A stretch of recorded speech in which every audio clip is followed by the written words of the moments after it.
affairs. But the most significant thing is that we are brothers in Christ, correct? Amen. Yes. So I take that as a yes, the amen. So as brothers in Christ, we both believe that Jeremiah 29:11 is true. When God said, "For I know the plans I have for you, plans to prosper you, not to harm you, plans to give you hope in a future," that refers to the Philippines, as it refers to other nations, correct? That is correct. Yes. And part of the future and hope that God is giving us is also to secure our territory. Am I correct there? That is correct. Yes. And also to secure the benefits of our sovereign rights. That is correct, Mr. President. And of course, kasama rin po doon yung responsibilities natin sa sovereign rights. For example, managing the ecosystem in the West Philippine Sea, South China Sea. That is correct, Mr. President. Mr. President, I know the answer to this, but let me ask it anyway. The gentleman from Pampanga, being from a city councilor to senator of this republic to a cabinet member, you do share the view that sending millions of Filipinos out of the Philippines because there's no work here is not sustainable. We have to come to a turning point where there are quality jobs in our country, correct?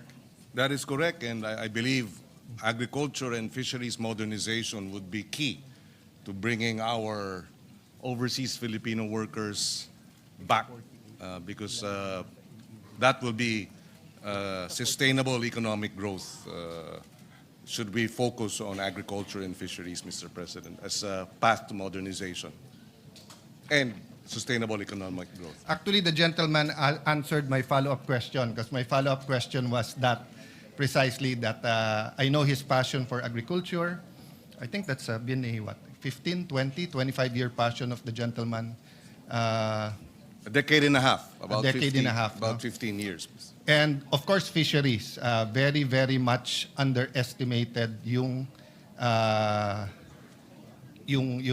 potential ng fisheries. Of course, we can expand that to sana bumalik yung manufacturing. Sana ang ating pong mga creative, no? Whether yung mga gumagawa ng games, whether po yung ating mga fashion designers, whether po yung ating visual artist or yung mga painters, sculptures, sana magkaroon ng break worldwide and that would also bring in the income and hopefully less sending of Filipinos abroad. Yes. Yes, agreed. So having said that, but while we do have more than 10 million Filipinos abroad, you do agree that it is our responsibility to look after their welfare. While they are there, the millions abroad, and I know the answer is obvious because the gentleman has also stood up, no, to protect and to defend our That is correct, our Mr. President. OFWs, no. And one way of protecting them is through diplomatic ties, correct? Definitely, Mr. Yes. President. So, Mr. President, would it be possible to have a problem with another country in one aspect of the relationship, but continue to grow your relationship on other aspects, no? So, for example, you have a dispute on trade, but in terms of migration, you have very good agreements. In terms of scholarships or people-to-people relations, maganda yan, di ba? So, pwede po ba yun? Pwede ho bang may alitan, may dispute tayo sa isang country, pero maganda pa rin ang relationship natin? In other aspects, Mr. President, yes, that is possible. In fact, the issues, for example, of Japan and China with respect to territorial disputes is separate and distinct from their trade relations, Mr. President. So yes, these disputes can coincide with healthy relations in other aspects of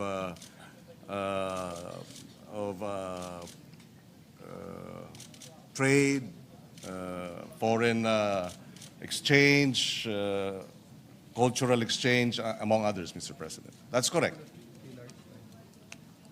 So, Mr. President, these are all preliminary, and I hope you give me a little bit of latitude on it. But to go straight to the point, can we have good relationship with China despite our dispute in the West Philippine Sea and the South China Sea?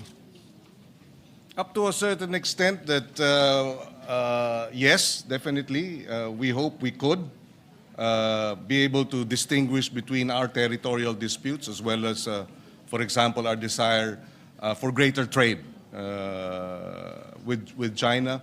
Mr. President, we'd like to see something like that, yes.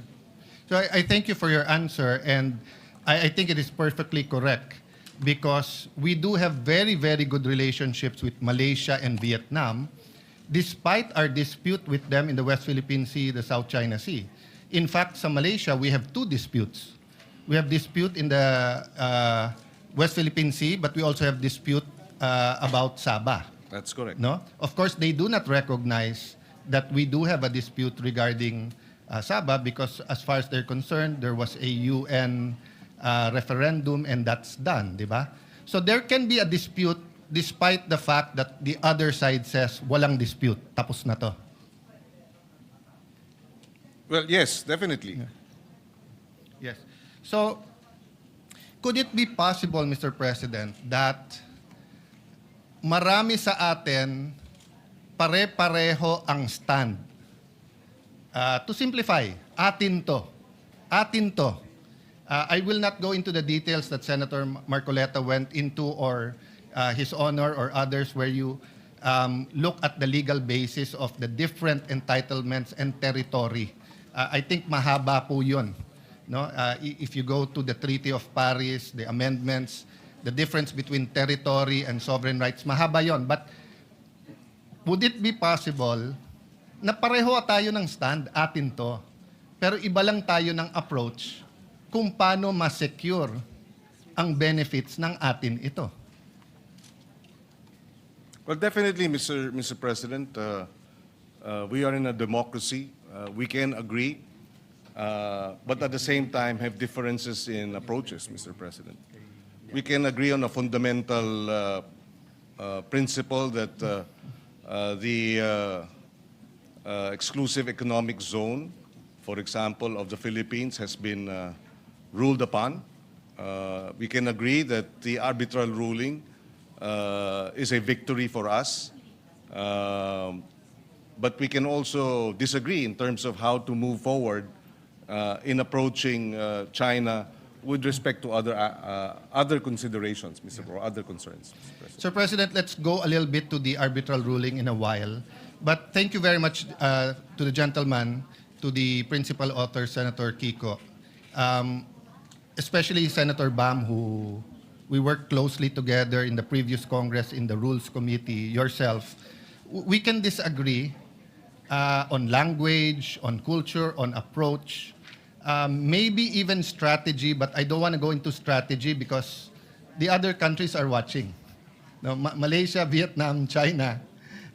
We have a joint strategy with ASEAN, which is quite common knowledge, but then ang problema when we talk about strategy in public, nakikita din ng kabila. But I guess there will be parts of it that we will nadadaanan natin, Your Honor. But if ever there's something deep about the strategy na dapat hindi in public, please just correct me or I will state that I will not discuss on that matter because I don't think it will be in our interest to do so. But I want to dwell muna dun sa point that we can agree and disagree.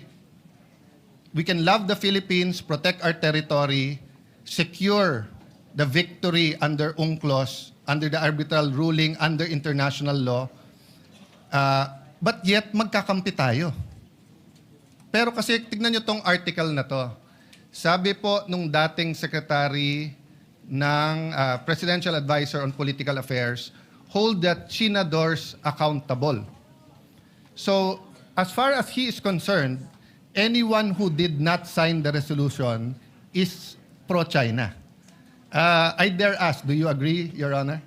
I do not agree. In fact, I manifested when we sponsored the measure that the final determination of whether you are for or against the resolution is not in the being an introducer, but in voting whether for or against the resolution, which thank comes you. after. Thank you for that, Mr. President, with a little bit of modification. Because if the resolution was like the resolutions in the 19th Congress, that was explicit on the Philippine official stand, then we will be unanimous. But the resolution is on statements, not on our stand. That's where, personal ko to, this is not the whole minority. Yun ang gusto kong linawin. Ang resolution na to ay tungkol sa sagutan ng mga opisyal ng Pilipinas at ng top diplomat na nandito sa Pilipinas ng China. As far as I'm concerned, hindi to tungkol sa stand natin. But this is the incredible thing, Mr. President. I remember the time that I hanged out a lot with Senator Lacson. Doon ko natutunan na sa House kasi wala or iba yung terminology. Sa Senate meron OB, official business. So kung may session tayo, pero let's say may international conference, OB ka, official business, di ba?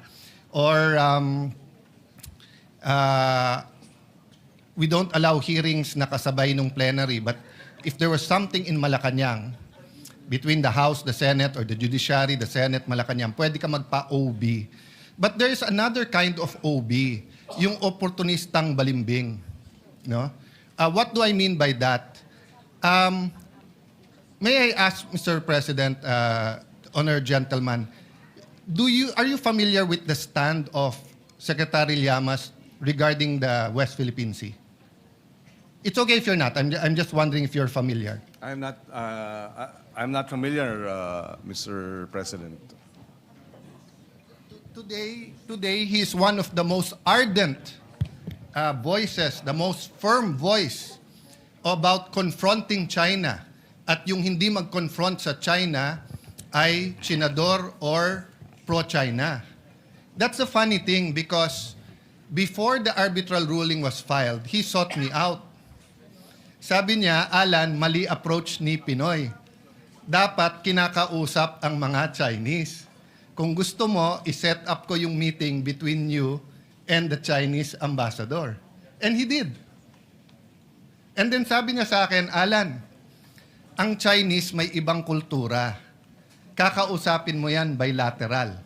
Hindi pwedeng multilateral. Isasama natin ang kano, mapapahamak tayo.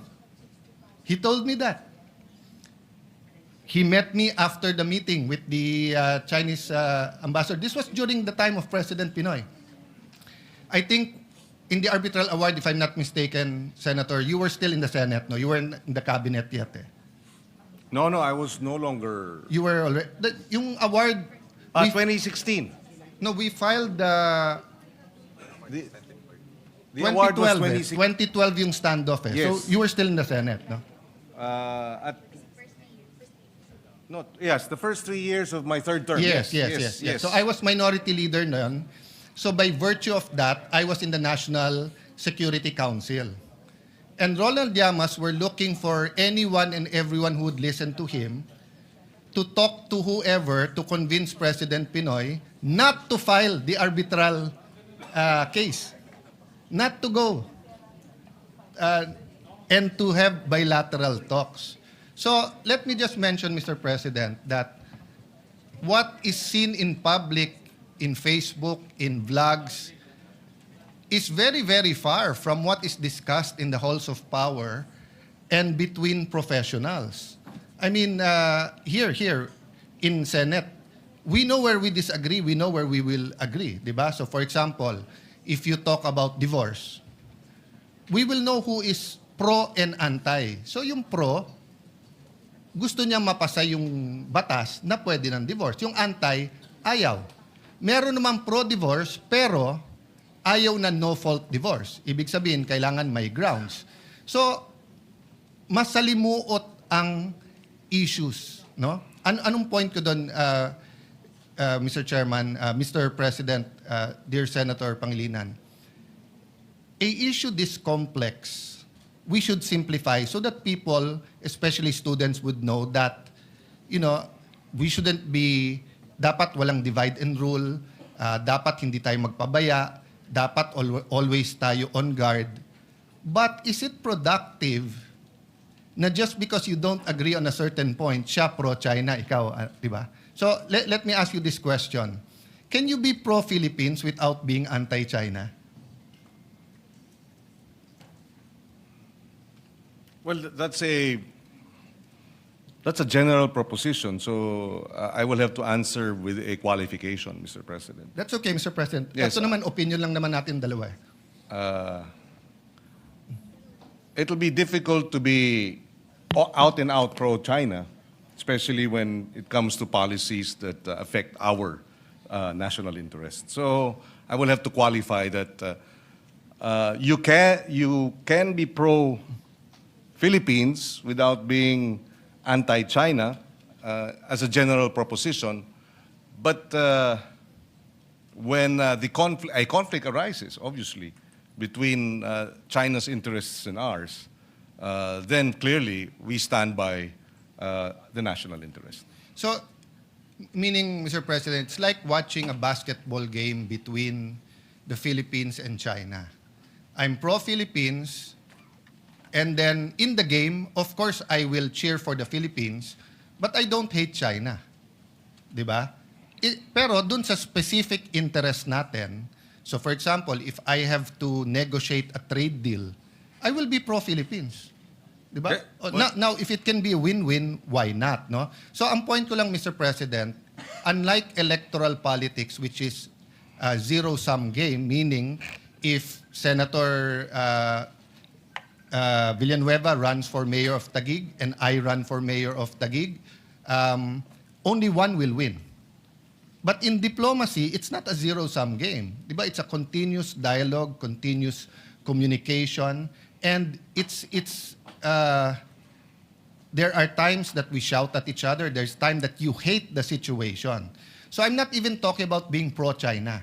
So what I'm saying is that we deal with our problems with Vietnam, but we're pro-Philippines, but we're not anti-Vietnam. Nabanggit ni Ginoong minority leader yung basketball. In fact, ako may halimbawa. Last Tuesday, nung matapos yung aming balitaktakan ni Senator Marcoleta, yung nag-dinner kami sa Chinese restaurant.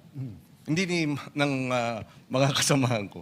So ibig sabihin, kahit na ba tayo ay naninindigan at hindi tayo sumasang-ayon sa naging patakaran o yung mga bitiw na salita ng gobyerno ng China, paborito ko pa rin ang Chinese food. Yes. So that's a good example because that's what I want to point out. Pareho tayo ng stand, atin to. Etong portions ng South China Sea, West Philippine Sea, na territory natin. Ako, mas radical pa stand ko. Hindi lang yung 12 nautical miles. Yung nasa Treaty of Spanish, atin din yun. Hindi natin pwedeng basta't i-give up yon by international treaty. Diba? Some will disagree, some will agree. The Supreme Court case na final ni a brilliant man ni Professor Magallona, diba? Nasabi niya, sa UNCLOS, bumawas yung ating territory. But we're not here to discuss that now. We're discussing, number one, yung sagutan ng opisyales at nila. So I just want to point that out, Mr. President, Senator Pangilinan, because we don't want to be hitting each other kung pareho naman pala stand natin in terms of sovereign rights and sovereignty. Let it be oversimplified. Si Senator Amy, kapitbahay natin dalawa, co-owners tayo, may puno ng mangga sa gitna. Sabi ni Senator Amy, sa kanya yon. Sabi natin dalawa, sa atin yon. Tuwing nagbubunga, nag-aaway tayo. Ang problema, mas mayaman sa atin si Senator Amy. Ang problema, marami pong tangke, airplano, pati sa pera, pati sa diplomacy, sa abogado, mas marami si Senator Amy. So ako, ang stand ko, makipag-usap tayo kay Senator Amy. Ikaw, ang stand mo, hindi, sinisigawan na tayo, makipagsigawan na tayo. So we have the same stand. Mr. President, let me just finish the sentence. Yes, and I will clarify but ang pinag-uusapan natin, yung approach. Pero as so far as saying na etong puno ng mangga ay atin, pareho tayo. Pero hindi po nakikipagsigawan. I would not describe yung position taken by this representation as nakikipagsigawan. In fact, maganda yung point ng minority leader, yung kanyang paghahambing na sila, ang China, maraming baril, maraming resources, maraming armamento, etc. At dahil nga doon, napakahalaga na ating isinusulong yung rule of law at yung ating sandigan ay yung international law. Hindi natin maaring labanan ng puwersa ang China. We cannot fight in the area of brute force. And that's why we are fighting in the area of the arbitral ruling, the UNCLOS, the rule of law, international law. Yes. I will not disagree with you. When I said sigawan, it was in the context of magkapitbahay, etc. Because, Mr. President, President Aquino and President Duterte had very different approach. President Aquino, at a certain point, to be fair to him, at a certain point, may bilateral na pag-uusap. But after the standoff sa Scarborough, nagkaroon po ng, for lack of better word, we call it megaphone diplomacy. Di ba? Yung maingay sa media.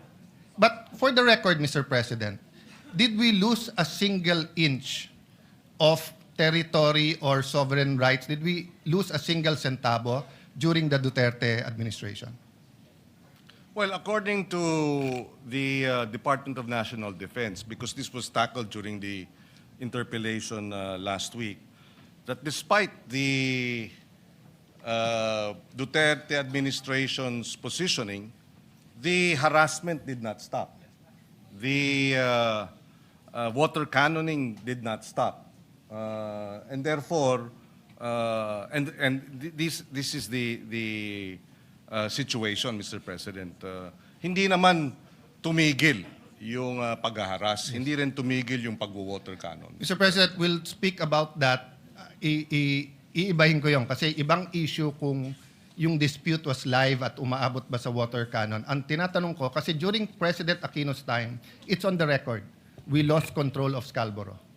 We lost control. May miscalculations na nangyari.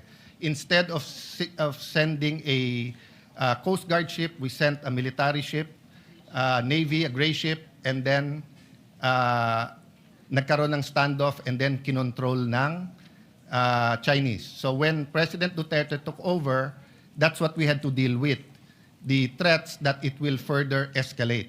So from the time that President Duterte took over, June 30, 2016, until the time he left, June 30, 2022, did we lose a single feature, a single square inch? Did we lose part of our territory? I think it's on the record, we did not.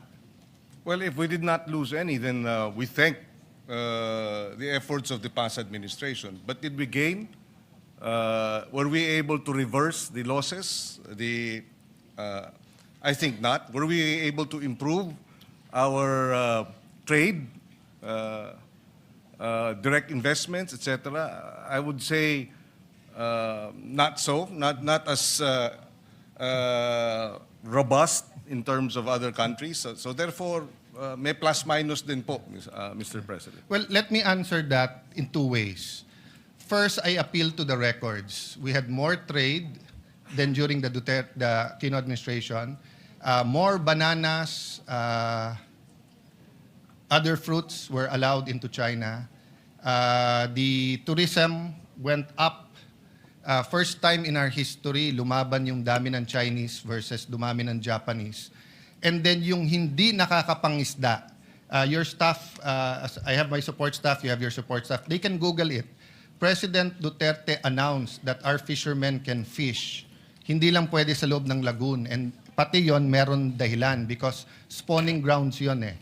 So hindi dapat mag-fish dun sa loob. Long story short, hindi nakakapag-fish nun. Did we gain? That is now the challenge of the Marcos administration.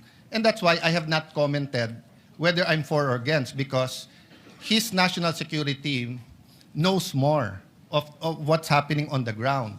And ongoing pa yung kanilang strategy. Do I hope that they will gain? I think there are some gains in the Scarborough. Of course, I hope that they'll gain. Kaya nga ulit-ulitin ko, pareho stand natin, atin to eh. Yung approach natin ang iba. And tayo, nakakapag-discuss tayo, I will agree with you or disagree, you will disagree with me, but I will not call you hypocrite, pro-China, anti-China, anti-Philippines, ganyan. Because precisely, you know, when I was in the Foreign Affairs Department, question ako ng Malaysian, Indonesian, Indonesian more of curiosity at Vietnamese. Bakit ganito yung strategy? Because nakikinabang sila sa strategy natin pag tayo maingay. But I got the shock of my life. Why? Because when I actually became Foreign Secretary, the funds from the United States for the South China Sea, mas malaki ang nakukuha ng Vietnam kaso sa Pilipinas. Ginera nila ang Vietnam, tinalo sila. Tayo, treaty ally, mas malaki. Ang before the administration of President Duterte, binigyan ng same kind of ship or seacraft ang Taiwan sa Pilipinas. Yung sa kanila may weapon system, may communication system. Sa atin, walang weapon system. So Mr. President, what I'm saying is that pareho tayo ng stand. Pareho natin mahal ang Pilipinas. Pareho natin gustong makinabang ang bawat Pilipino, ang anak ng anak ng anak ng anak ng anak natin. You know, President Cory, in her visit to China, actually started the discussion on this. So it's not new, no? So if you have comment, Mr. President, then can I have just a few more preliminary? Go ahead, Mr. Just President. very quickly on the Scarborough Shoal incident. Precisely because of the Scarborough Shoal incident, the Aquino administration proceeded to file the case before the International Tribunal a few years later. I think 1 year or several months later. And we won, thankfully. Yes. And in that regard, we placed on record that the 9-dash line of China is illegal, according to the UNCLOS, that they're setting up, building destruction of the reefs and building artificial islands and runways was violative of our EEZ, and that alone gave us a strong footing. So strong in the sense that moving forward, several years later, about 60 countries have recognized the 2016 ruling that favored precisely the Philippine position and counting. So I'd like to think that yes, that incident in Scarborough was most unfortunate that it led to that, but because of that incident, we, as a smaller nation, decided that the way to addressing the challenge of a bigger nation, more powerful nation, is by way of the rule of law, by international law. Yes, Mr. President. But there were many things that happened in between. One, we made the mistake of sending a gray ship. Number two, if the records I read is correct, we made the mistake of relying on back-channeling and an alleged, until now, walang confirmation o denial, kung totoong nag-mediate ang Amerika at sinabing pag umalis yung ships nyo, aalis din yung Chinese ships, umalis yung ship natin, hindi umalis yung Chinese ship. So I leave that to history to judge. But one question on the arbitral ruling. Is it a total victory o meron din parts na nagka-problema tayo? Well, there is this concern that, which was already raised previously, that because the Kalayaan group of islands is not within the EEZ rather, then it creates some questions regarding our sovereign rights and sovereignty over the KIG. But it can be argued that in the same way, for example, Guam is not within the EEZ of the United States, it is still U.S. territory. Medyo exhaustive naman po ang inyong talakayan ni Senator Marcoleta. I'll just try to summarize it in one line. Yung nangyari kasi doon, claim natin na China cannot claim a group of features as one unit that, what's the right word, that generates Ito, rocks. entitlements and rights, di ba? But tayo, claim natin yung KIG as a group. That's why last minute lang nalaman nung lawyer natin. So, but as I said, exhaustive kayo. But maraming hindi nakakaalam, and I think this is where it's upsetting to scholars. Because I got the shock of my life. Before I went to DFA, I attended seminars, international seminars. Ito yung mga track 2, mga professors. At tinanong nga ako ng isang professor, "Sir, did you win the arbitral award?" Of course, sagot ko, yes. But I knew it was sort of a trick question. So he asked me, "Sa Scarborough Shoal, didn't you used to arrest Chinese fishermen?" "Yes." "Oh, didn't you used to arrest Vietnamese fishermen?" "Yes." "O ano ba ang sinabi sa award?" Sabi sa award, "It is recognized as traditional fishing ground of all three, Chinese, Filipinos, Vietnamese." So ngayon, hindi na natin sila pwedeng arestuhin. So hindi rin totoo na parang Biblia, as far as we are Christians is concerned, that every part of the Bible is true. May mga naging kahinaan din itong agad-agad natin pagpunta sa arbitral ruling. Kaya, in resetting our problem in Scarborough Shoal, hindi na natin mababalik sa before Pinoy's time or before the standoff because stop na tayo nung ruling sa arbitral court. But in the conceding that may be the case in terms of us arresting other fishers from other nations, the fact that there was a recognition that these are traditional fishing grounds for all means that China is now doing illegal acts by water cannoning our fisher folk who are in the area, Mr. President. So in that regard, Mr. President, that was clear even before. But before, pwede natin sila arestuhin. Ngayon, hindi na natin sila pwedeng arestuhin. Dati, pag i-easy natin, kailangan nila ng fisheries agreement. Kung hindi, pwede natin silang arestuhin. Parang Papua New Guinea. Sa ngayon, doon na tayo kumukuha. Not all, but tuna, kumukuha tayo sa EEZ nila, pero may fishing agreement.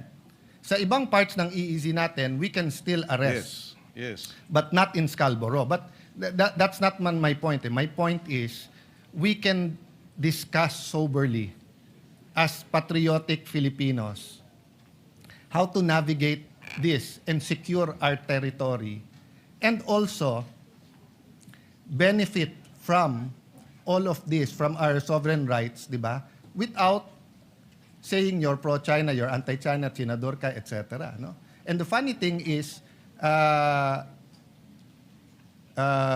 Llamas was correct on that point. Because sinasabi niya, hindi man pinag-aralan lahat, iba-iba yan. Iba yung stand natin sa Ayungin, iba stand natin sa KIG, kay Don. Kaya lang ngayon, biglang balimbing na, biglang totally siya ang Mr. Philippines. No? Mr. President,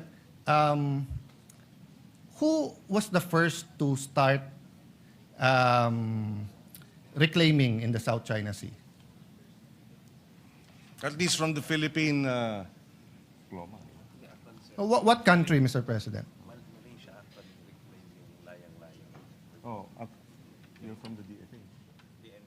Yes, our DND resource person says that it was Malaysia Okay. that started claiming. No? Okay. And of the claimant countries, sinong pinaka-aggressive? Of the claimant countries. I'm not talking about 1 China. month, 1 China, year. of In the course. last 20 years, China. Yes. Okay. Sino pinaka-maraming reclamation? China. As of today, Vietnam, according to the DND, Mr. President. What country offered the United States not to militarize the reclamations, etc.?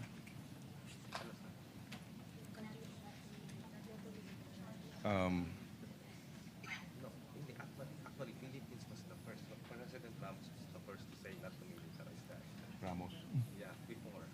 Yes, according to our resource person, it was President Ramos who first Okay. requested not to militarize the area, Mr. Okay. President. Not bad yung taga-DND, sir. You got 1 out of 4 questions correct. Not bad. The first to reclaim was Vietnam.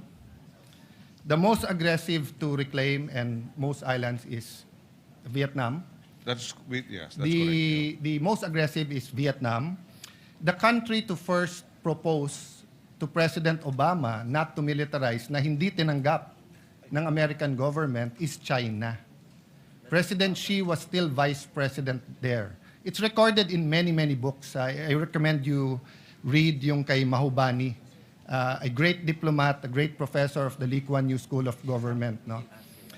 Instead of saying yes, they continued to send their navy ships because of the freedom of navigation. And China reacted the same way that US reacted to missiles on Cuba. No? So the next question, Mr. President, inside our EEZ, sino ang pinakamaraming reclamation? Right now, it is, as I made to understand, it is Vietnam. Okay. Sinong pangalawa? Again, according to our DND resource person, China is the second. Okay. Mali po, it's Malaysia. So, tama ako, Malaysia.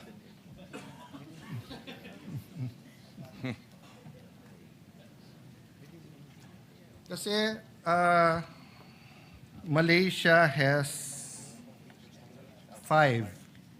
Well, if he considers the one by Taiwan because of the one China policy, then tied ang Malaysia at saka China. May I know if militarized etong mga nireclaim ng Vietnam at saka ng Malaysia?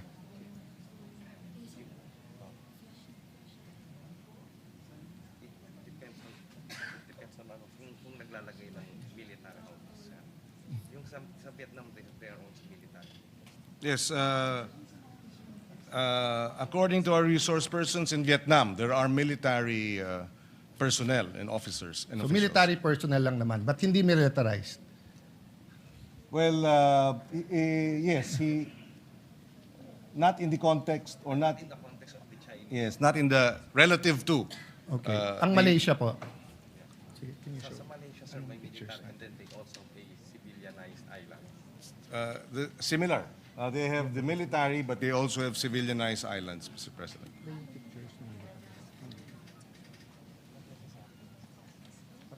kasi that's simply because having military Isa-isa pictures. but it's military. Yeah. It's part of defense.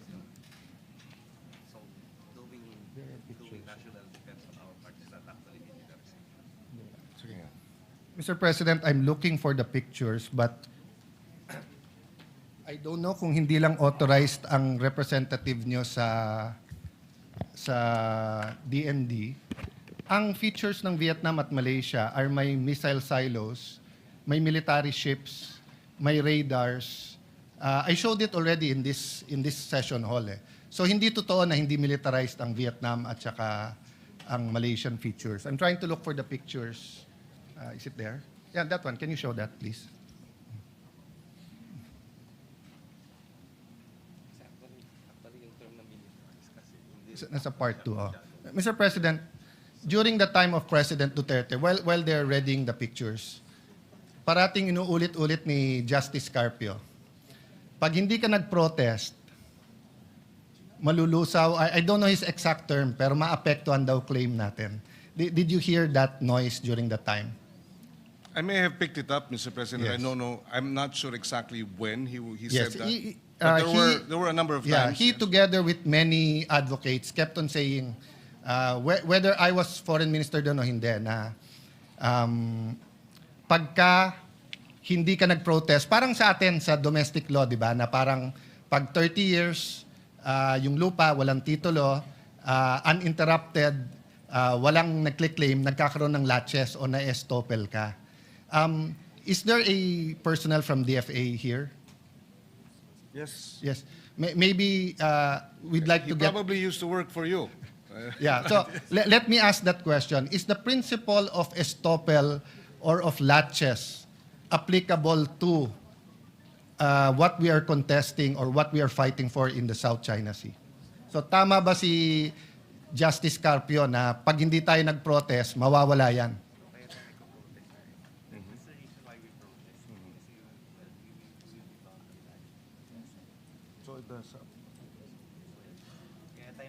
As a general principle, the resource person says yes.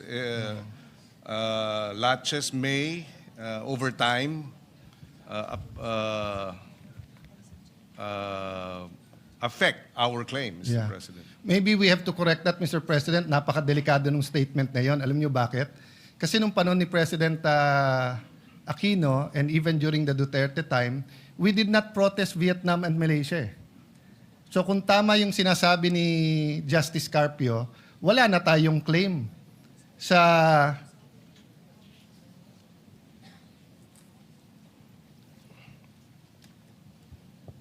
sa 38 features ng China na clinic-claim nila, ang nasa loob ng EEZ natin 4, sa 24 na clinic-claim ng Vietnam, nasa EEZ natin 11, tapos yung Malaysia may 5, Taiwan, yung Ito Island, nasa loob, hindi natin pre-notice yun, Mr. President. So, let's dispel that malicious political statement because it is not a legal proposition. Wala sa UNCLOS ang laches at saka estoppel. Wala po doon. Hindi, ibang-iba yung law of the sea sa law of land.